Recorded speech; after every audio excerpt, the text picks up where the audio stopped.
إن الحمد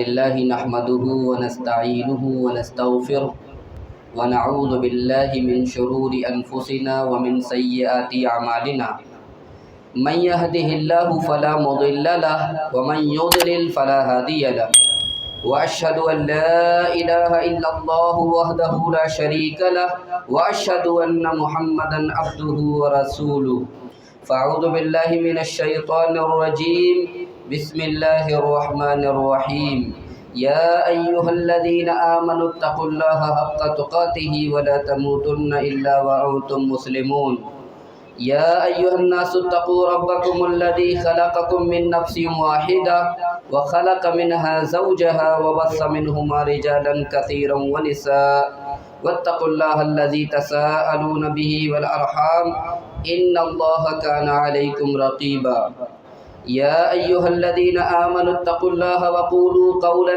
سديدا يصلح لكم أعمالكم ويغفر لكم ذنوبكم ومن يطع الله ورسوله فقد فاز فوزا عظيما أما بعد فإن خير الحديث كتاب الله وخير الهدي هدي محمد صلى الله عليه وسلم وشر الأمور محدثاتها وكل محدثة بدعة وكل بدعة ضلالة وكل ضلالة في النار فأعوذ بالله من الشيطان الرجيم بسم الله الرحمن الرحيم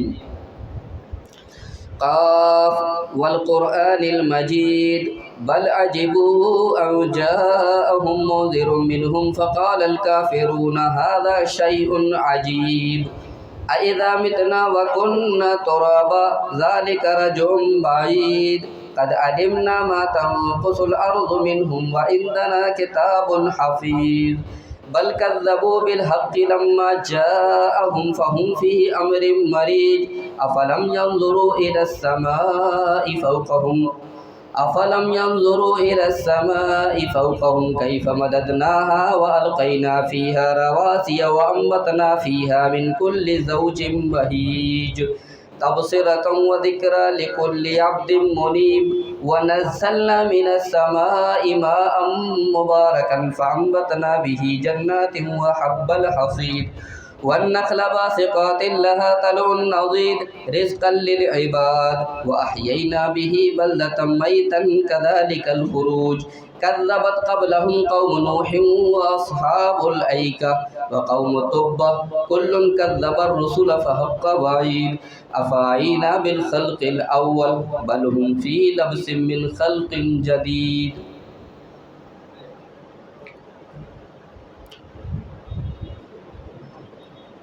تمام قسم کی تعریف و توصیف حمد و ثنا کبریائی بڑائی عزت بزرگی خالق کائنات مالک ارض و سماوات کے لیے ہے جس نے ہمیں دنیا کی سب سے بہترین دولت دین اسلام کی دولت عطا فرمائی.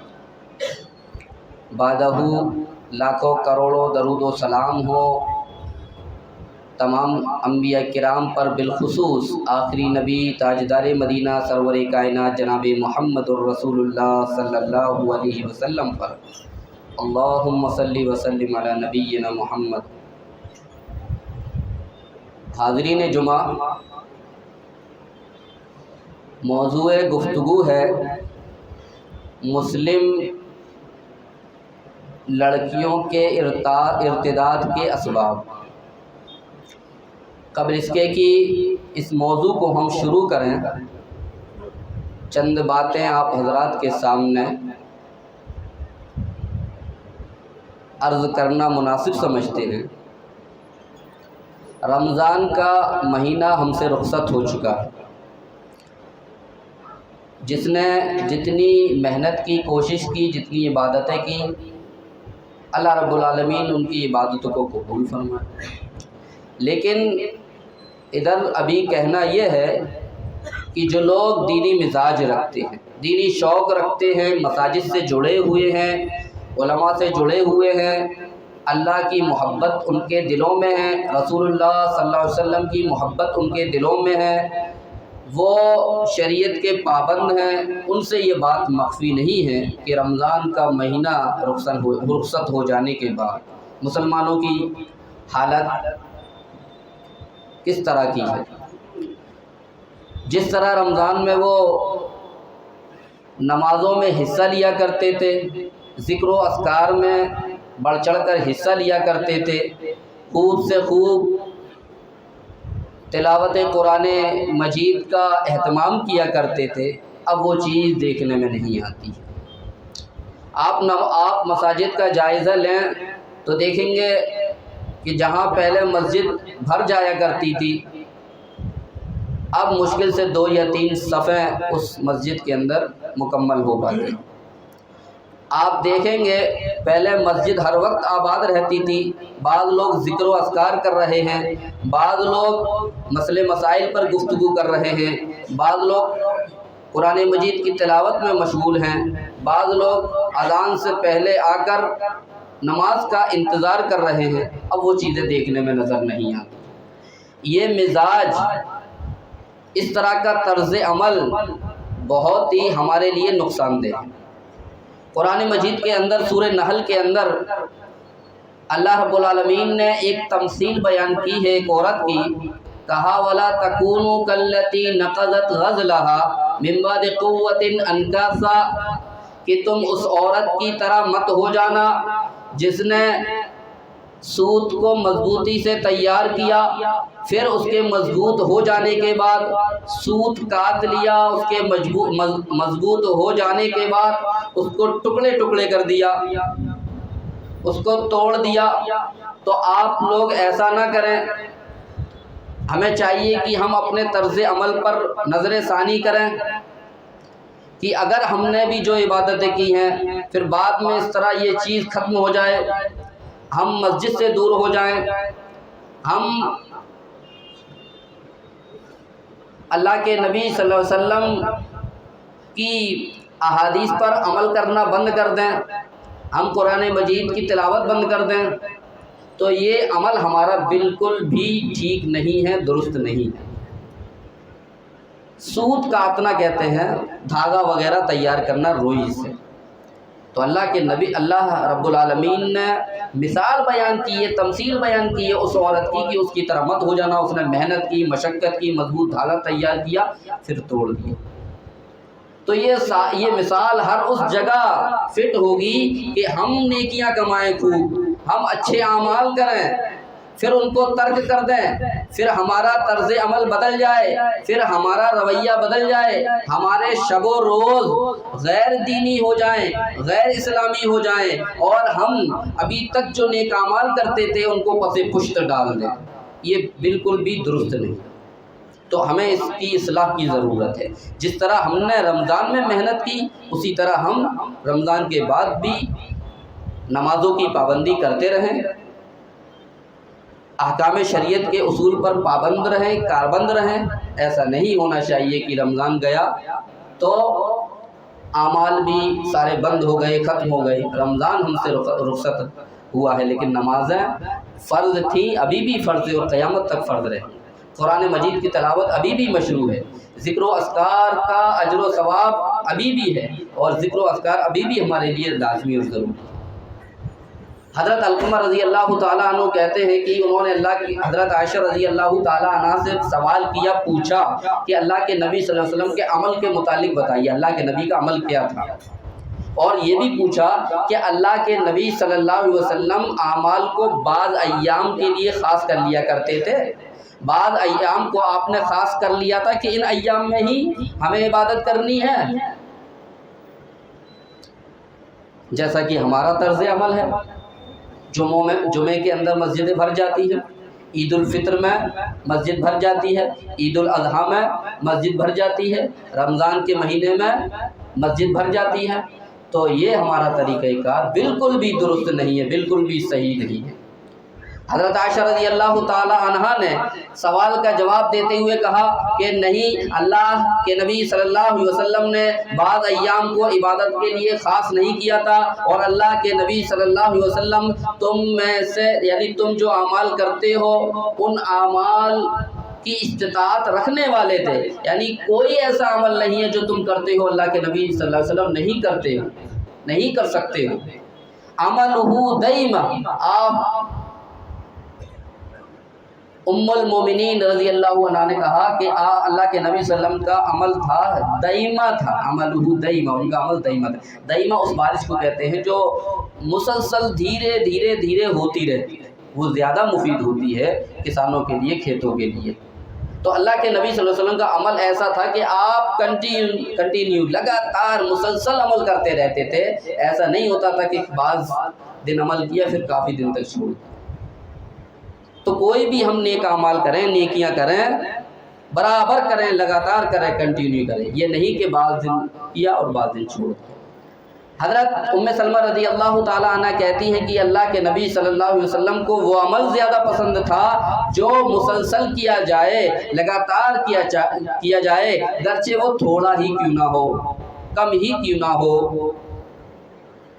اگر آپ قرآن مجید کی تلاوت ایک پارے کی روز نہیں کر سکتے ہیں، آدھا پارہ کریں، آدھا پارہ نہیں کر سکتے ہیں تو پاؤ کر لیں، جتنا میسر ہو روز کریں قرآن مجید کی تلاوت۔ لیکن ایسا نہیں ہے کہ رمضان آئے گا تبھی قرآن مجید کھول کر دیکھیں گے، یہ غلط ہے۔ فجر کی نماز اسی وقت پڑھیں گے جب رمضان کا مہینہ آئے گا، 11 مہینے فجر کی نماز نہیں پڑھیں گے۔ قیام اللیل کا اہتمام بھی اسی وقت کریں گے جب رمضان آئے گا۔ اسی طرح داڑھی وغیرہ اسی وقت رکھ لیں گے جب رمضان کا مہینہ آئے گا، پھر اس کے بعد۔ تو یہ چیز جو ہے بالکل بھی پسندیدہ نہیں ہے، غیر مناسب ہے۔ اللہ کے نبی صلی اللہ علیہ وسلم نے فرمایا، حضرت عبداللہ بن عمرو بن العاص رضی اللہ تعالیٰ عنہ کہتے ہیں کہ اللہ کے نبی نے ان سے فرمایا کہ تم فلاں شخص کی طرح مت ہو جانا جو قیام اللیل کیا کرتا تھا، رات کا قیام کیا کرتا تھا، تہجد کا اہتمام کیا کرتا تھا، رات کی نماز پڑھا کرتا تھا، پھر اس نے پڑھنا چھوڑ دیا۔ پہلے پڑھتا تھا وہ، پھر اس نے چھوڑ دیا۔ تم اس شخص کی طرح مت ہو جانا، وہ شخص پسندیدہ نہیں ہے، یا اس کا یہ عمل پسندیدہ نہیں ہے جو اس طرح کرتا ہے۔ وَاعْبُدْ رَبَّكَ حَتَّى يَأْتِيَكَ الْيَقِينُ، اللہ رب العالمین نے فرمایا قرآن مجید کے اندر، اپنے رب کی عبادت کرو اس وقت تک جب تک کہ قیامت آ جائے۔ اپنے رب کی عبادت کرو اس وقت تک جب تک کہ قیامت آ جائے، یعنی اللہ رب العالمین کی عبادت ہمارے لیے ضروری ہے، لازمی ہے، ناگزیر ہے، قیامت تک کے لیے، صرف رمضان تک کے لیے نہیں ہے۔ یہ ایک الگ بات ہے، اس میں کوئی شبہ نہیں، اس میں کوئی شک نہیں کہ رمضان المبارک کے اندر ہمیں بطور خاص عبادتیں زیادہ کرنی چاہیے، لیکن ایسا بالکل نہیں ہے، ایسا قطعاً نہیں ہے کہ ہم رمضان میں خوب عبادتیں کریں، عید کا چاند نظر آئے اس کے بعد ساری عبادتیں ترک کر دیں، ہماری زندگی ہی بدل جائے۔ قرآن مجید کے اندر رمضان یعنی روزے، رمضان کے مہینے میں جو روزے رکھنے کی جو اس کا فائدہ بتایا گیا ہے کہ لعلکم تتقون، یہ روزے اس لیے فرض کیے گئے ہیں تمہارے اندر تقوی پیدا ہو جائے، پرہیزگاری پیدا ہو جائے۔ اگر رمضان گزر جانے کے بعد ہمارے اندر تقوی ہے، پرہیزگاری ہے، کچھ فائدہ ہوا ہے تب تو ٹھیک ہے، لیکن اگر کوئی زندگی میں فائدہ نہیں ہوا، اللہ کی محبت، رسول کی محبت دل میں ہمارے جاگزی نہیں ہوئی، احکام شریعت کے ہم پہلے سے زیادہ پابند نہ ہوئے، تو پھر ہمیں جو ہے اللہ رب العالمین سے عافیت کی دعا کرنی چاہیے۔ بہرحال ہم نے جو اپنا موضوع بتایا تھا وہ ہے مسلم عورتوں کے ارتداد کے اسباب، یعنی ابھی آپ دیکھ رہے ہیں مسلم لڑکیاں مرتد ہو رہی ہیں، دین اسلام سے پھرے جا رہی ہیں، غیروں کے پاس جا رہی ہیں اور ان سے نکاح کر رہی ہیں۔ اس کے کیا اسباب ہیں، کیا وجوہات ہیں؟ سوشل میڈیا پر یہ چیزیں بھری ہوئی ہیں کہ وہاں چند لڑکیوں نے ایسا کر لیا، غیر مسلم سے نکاح کیا اور دین اسلام سے پھر گئی۔ تو وجوہات کیا ہیں، کیا اسباب ہیں؟ یہ کوئی نئی چیز نہیں ہے، پہلے بھی یہ چیز ہوا کرتی تھی، لیکن اس وقت یہ چیز بہت زیادہ بڑھ چکی ہے، عام ہو چکی ہے۔ تو چند وجوہات ہیں اس کی، یا اور بھی وجوہات ہو سکتی ہیں، چند ایک میں بیان کرتا ہوں۔ علم دین کی کمی ہونا، علم دین کا نہ ہونا، دینی تربیت بچیوں کی نہ ہونا، یہ ایک بنیادی وجہ ہے، ایک بہت بڑی وجہ ہے۔ گھر کے اندر لڑکیاں ہیں، ان کا تعلق دین سے بالکل کٹا ہوا ہے، نہ ماں باپ اچھی تربیت کر رہے ہیں، نہ ان کو مدرسے میں بھیجا گیا، نہ ان کو اسکول میں بھیجا گیا کہ دل میں ان کے دین کی محبت پیدا ہوتی، وہ دین کو سمجھتی، ان کے دل میں اللہ کی محبت ہوتی، رسول کی محبت ہوتی، احادیث کا مقام ہوتا، قرآن مجید کی تعلیم سے وہ آراستہ ہوتی۔ لیکن یہ چیز بالکل نہیں ہے، دین کو وہ سمجھتی ہی نہیں ہے۔ بس ایسا سمجھ لیجئے کہ ایک لیول ہے کہ مسلم خاتون یا مسلم لڑکی، اس کے علاوہ کچھ نہیں۔ جب وہ دین سے ناآشنا ہے، دین سے بے خبر ہے، دین کی محبت نہیں، دین کی سمجھ نہیں، کلمہ طیبہ کا عطا پتہ نہیں، سورۃ الفاتحہ کیا ہے، قرآن مجید کے اندر کیا بتایا گیا ہے، قرآن مجید کی تعلیمات سے وہ بے خبر ہے، تو دین کی ان کے نزدیک کوئی اہمیت نہیں رہے گی، چاہے وہ اس دین میں رہیں چاہے اس دین میں رہیں۔ یہ ایک بہت بڑی وجہ ہے۔ تو لہذا ضرورت ہے کہ ان کی دینی تربیت کی جائے۔ ماں باپ، بھائی اپنی بیٹیوں اپنی بہنوں کی خوب اچھی طرح تربیت کریں، ان کو سکھائیں۔ مساجد سے بھی جوڑنے کی ضرورت ہے۔ یہ ایک بہت بڑی کمی ہے کہ مساجد سے توڑ دیا گیا۔ عید یا بقرہ عید پر آتی، ایک موقع اور ہے، جمعے کے میں بھی آیا گیا۔ جمعے میں جو خطبات ہوتے ہیں اس میں بھی اگر خاتون آئیں گی، عورتیں آئیں گی، لڑکیاں آئیں گی، تو دین کی سمجھ پیدا ہوگی، ان کو پتہ چلے گا کہ اللہ کیا ہے، رسول کون ہے نا، جنت کیا ہے، دوزخ کیا ہے۔ جب ان کو کچھ پتہ ہی نہیں ہے، ارتداد، یعنی ارتداد کہتے ہیں پھر جانا دین اسلام سے، دین اسلام سے پھر جانا کتنا بڑا گناہ ہے ان کو پتہ ہی نہیں ہے، ہمیشہ کے لیے جہنم میں وہ چلی جائیں گی ارتداد کی وجہ سے۔ اگر ان کو یہ پتہ ہو تو وہ پیچھے ہٹیں، کچھ سوچیں۔ تو ایک بہت بڑی وجہ یہ ہے۔ دوسری وجہ کیا ہے؟ مخلوط تعلیم۔ آج عام ہے مخلوط تعلیم، یعنی ملی جلی تعلیم، جہاں لڑکے ہیں وہیں لڑکیاں بھی تعلیم حاصل کر رہے ہیں۔ اسکول کے اندر چاہے وہ ہندو لڑکے ہوں، غیر مسلم لڑکے ہوں، چاہے مسلم لڑکے ہوں، وہاں لڑکیاں بھی تعلیم حاصل کر رہی ہیں۔ یہ بھی ارتداد کی ایک وجہ ہے۔ وہاں تعلیم حاصل کرتی ہیں مسلم لڑکیاں، ان کے تعلقات ہوتے ہیں، دوستیاں ہوتی ہیں، میل جول ہوتا ہے، اور بے پردگی تو ہم جانتے ہیں بالکل عام ہے، بے حیائی تو عام ہے۔ تو یہ بھی ایک بہت بڑی وجہ ہے۔ تیسری وجہ ہے جاب کرنا، نوکری کرنا، لڑکیوں کا، مسلم لڑکیوں کا باہر جا کر، آفس میں جا کر، ہاسپٹل میں جا کر، بڑی بڑی کمپنیوں میں جا کر، ہوٹلوں میں جا کر جاب کرنا، نوکری کرنا۔ جاب کرنا، نوکری کرنا مجبوری کے تحت جائز ہے، لیکن شریعت کے حدود میں رہ کر۔ لیکن ادھر شریعت کے حدود میں رہ کر نوکری نہیں کی جاتی، بلا ضرورت نوکری کی جاتی ہے، اپنا اسٹیٹس بڑھانے کے لیے، بینک بیلنس بڑھانے کے لیے، دوسروں کو بتانے کے لیے اتنی ہماری کمائی ہے۔ یہ دین اسلام نے کسب معاش کی ذمہ داری مردوں کے اوپر ڈالی ہے۔ گھر کے جو مرد حضرات ہیں وہ کمائیں گے، وہ گھر کا نظام چلائیں گے، عورتوں کے اوپر یہ ذمہ داری نہیں ڈالی۔ اگر مان لو کہ بہت ضرورت ہے، اشد ضرورت ہے، تو وہ کر سکتی ہیں نوکری، لیکن شریعت کی پوری پابندی کرتے ہوئے، پردے کا لحاظ کرتے ہوئے، مردوں سے دور رہتے ہوئے۔ لیکن ایسا ہوتا نہیں ہے۔ آفس میں مرد عورتیں سب ایک ساتھ، ہاسپٹل میں مرد اور عورتیں ایک ساتھ، دوستی ہوئی، تعلقات ہوئے، موبائل پاس ہے، پھر کیا ہوتا ہے؟ دینی تعلیم ہے نہیں، دینی سمجھ ہے نہیں، اللہ اور اس کے رسول کی محبت نہیں ہے، اپنے دین کی خوبیاں پتہ نہیں ہے، دوسرے کے دین کی برائیاں پتہ نہیں ہے۔ انہوں نے دوسرے سے محبت ہوئی اور شادی کر لی، دین اسلام کو چھوڑ دیا۔ یہ تیسری اہم بڑی وجہ ہے۔ چوتھی وجہ ہے اہل کفر کی سازش منظم انداز میں یہ ایک سازش چل رہی ہے، پلاننگ چل رہی ہے کہ مسلم لڑکیوں کو، مسلم خاتون کو ان کے دین سے پھیرا جائے، اپنے دین میں کنورٹ کیا جائے، دوسرے مذہب میں لایا جائے، دین اسلام سے پھیرا جائے ان کو، اور ان کو اپنے گھر کی بہو بنایا جائے۔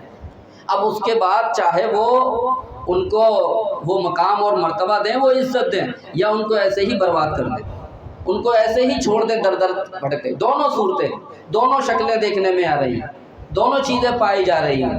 ایک منظم انداز میں ایک سازش ہے، ایک سازش کے تحت خوب پیسہ خرچ کیا جا رہا ہے، لوگوں کو چھوڑا گیا ہے۔ لیکن ہماری ذمہ داری یہ بنتی ہے کہ ہم اپنی بچیوں کے اوپر، اپنی بہنوں کے اوپر، اپنی عورتوں کے اوپر پابندی لگائیں، نظر رکھ کے ان کو۔ اللہ رب العالمین نے عورتوں کو، یا دین اسلام نے عورتوں کو گھر کی ملکہ بنایا ہے، وہ وہاں رہیں عزت کے ساتھ، کھائیں پئیں، عبادت کریں، لیکن بے حیائی کی بالکل اجازت نہیں دی، بے پردگی کی بالکل اجازت نہیں دی۔ شریعت نے جو حدود قائم کیے ہیں، ان حدود میں رہ کر وہ اپنی آرام سے زندگی گزارے۔ تو یہ ایک وجہ یہ بھی تھی۔ پانچویں وجہ ہے لڑکوں کا تعلیم حاصل نہ کرنا، لڑکوں کا تعلیم حاصل نہ کرنا۔ ابھی مسلم لڑکیاں، مسلم بچیاں خوب تعلیم حاصل کر رہی ہیں، خوب سے خوب پڑھتی ہیں، خوب تعلیم حاصل کر لیتی ہیں۔ تعلیم حاصل کرنے کے بعد جب وہ لڑکیاں دیکھتی ہیں کہ ان کے مقابل لڑکے نہیں ہیں پڑھے لکھے ہوئے، مسلم لڑکے ابھی کم پڑھتے ہیں، تعلیم کم حاصل کرتے ہیں، کاروبار میں لگ جاتے ہیں، بزنس میں لگ جاتے ہیں، نوکری میں لگ جاتے ہیں، تعلیم کم حاصل کرتے ہیں، تو ان کے مقابل میں کم ملتی ہے۔ جب وہ ایک مقام تک پہنچ جاتی ہیں، پھر وہ دیکھتی ہیں کہ ہمارے مقابل کا کوئی پڑھا لکھا نہیں، دینی سمجھ تو تھی نہیں، بے پردگی عام تھی۔ اب وہ تلاش کرتی ہے کوئی بھی مل جائے ان کے اسٹیٹس کا، ان کے برابری کا، پڑھا لکھا، تو وہ ان سے نکاح کر لیتی ہیں آسانی کے ساتھ، بالکل انکار نہیں کرتی۔ تو مسلم لڑکوں کو بھی پڑھائی کی طرف توجہ دینے کی ضرورت ہے۔ شریعت اسلامیہ نے نکاح کے لیے جو ایک وجہ ایک چیز بتائی ہے کہ برابری ہونا ضروری ہے۔ کفو کہتے ہیں اس کو، کفو، برابری، ہمسری۔ جیسے اگر لڑکا بہت پڑھا لکھا ہے تو لڑکی بھی پڑھی لکھی ہونی چاہیے۔ ایسا نہیں ہونا چاہیے کہ لڑکی بالکل پڑھی لکھی نہیں، لڑکا بہت پڑھا لکھا، تو آپس میں تال میل نہیں بیٹھتا۔ ایک بہت غریب، ایک بہت مالدار، آپس میں تال میل نہیں بیٹھتا۔ تو تال میل ضروری ہے۔ ایک بہت پڑھا لکھا ہو، ایک بالکل پڑھی لکھی نہیں ہو، تو تال میل نہیں ہوگا۔ تو اسی لیے لڑکیاں کیا دیکھتی ہیں، لڑکے پڑھے لکھے نہیں ہیں زیادہ، وہ پڑھی لکھی ہیں، دوسروں غیروں کی طرف نظر جاتی ہے کہ وہاں ہماری زندگی اچھی گزرے گی، وہاں ہمارا مقام اور مرتبہ ہوگا، وہاں ہماری عزت ہوگی۔ تو پھر آخرکار وہ کیا ہوتا ہے، وہیں چلی جائے۔ تو یہ چند وجوہات ہیں، اس کے علاوہ بھی چند اسباب ہو سکتے ہیں جس سے ہم ان اسباب پر اگر ہم کنٹرول پا لیں، ان اسباب پر قابو پا لیں، تو مرض کا علاج ہو جائے گا۔ یہ ایک بیماری ہے، ارتداد، مان لیجئے، فرض کر لیجئے، ایک بیماری ہے۔ اب اس کا علاج کیا ہے؟ اس کا علاج یہ اسباب بتائے گئے، ان اسباب پر اگر ہم قابو پا لیں، ان اسباب کا علاج کر لیں، تو علاج ہو جائے گا اور یہ چیزیں ختم ہو جائیں گی۔ ایک دو چیزیں اور ہیں اس تعلق سے، جیسے کہ اچھے کالج ہوں، اچھے اسکول ہوں مسلمانوں کے، جس میں مسلم لڑکیاں تعلیم حاصل کریں پورے پردے کے ساتھ، پورے شرعی حدود کے ساتھ۔ خوب تعلیم حاصل کرنے سے اسلام نے نہیں روکا، چاہے مرد ہوں، چاہے لڑکیاں ہوں، عورتیں کوئی بھی ہوں، ان کو روکا نہیں گیا۔ لیکن اسلام نے ایک طریقہ بتایا ہے، ایک حد بتائی ہے کہ اس حد میں رہ کے یہ کام کیا جائے۔ تو اس چیز کا بھی اگر دھیان رکھا جائے۔ اسی طرح ایک چیز اور یہ بھی ہے کہ بعض دفعہ ایسا ہوتا ہے کہ بعض لوگ دیکھتے ہیں غیر مسلم ایریے جو ہیں وہ بہت اچھے بنے ہوئے ہیں، بہت صاف ستھرے ہیں، وہاں فیسلٹی ہے، سکون ہے، تو بعض مسلمان لوگ وہاں چلے جاتے ہیں رہنے کے لیے کہ سکون سے رہیں گے، ہمارا اسٹیٹس بلند ہوگا کہ وہاں رہتے ہیں ہم تو سکون سے رہیں گے۔ وہاں پر بھی بگاڑ پیدا ہوتا ہے۔ جب وہاں رہیں گے تو وہاں کی تہذیب، وہاں کے لوگوں کی تہذیب، اور دوسری بات اسلام نے کہا ہے کہ ایسے لوگوں کی عزت اور مال و دولت محفوظ نہیں ہے جو لوگ اسلامی معاشرہ چھوڑ کر غیر اسلامی معاشرے کے اندر غیر مسلموں کے بیچ میں جا کر رہنے چلے جاتے ہیں، ان کی عزت اور مال و دولت کی حفاظت کا ضامن اسلام نہیں ہے۔ کہا کہ ان کی عزت بھی جا سکتی ہے، جان بھی جا سکتی ہے، دولت بھی جا سکتی ہے۔ عزت میں یہ چیز آ گئی، ہماری اولاد تباہ ہو جائے گی، غیر مسلموں کی تہذیب، ان کا کلچر، یہ سب چیزیں سیکھیں۔ تو بہرحال گفتگو کا خلاصہ یہی ہے کہ یہ جو باتیں بتائی گئی ہیں، یہ اسباب جو بتائے گئے ہیں، اگر ہم ان پر قابو پا لیں تو انشاءاللہ ہم جو ابھی وبا پھیلی ہوئی ہے اس پر قابو پا سکتے ہیں۔ اللہ رب العالمین سے دعا ہے کہ اللہ رب العالمین ہماری مسلم لڑکیوں اور مسلم بچیوں کی حفاظت فرمائے۔ اللہ رب العالمین ہماری مسلم بچیوں اور لڑکیوں کی کہ اسلام کی اور ان کے دین کی حفاظت فرمائے۔ اللہ رب العالمین عالم اسلام کی حفاظت فرمائے۔ آمین۔ تقبل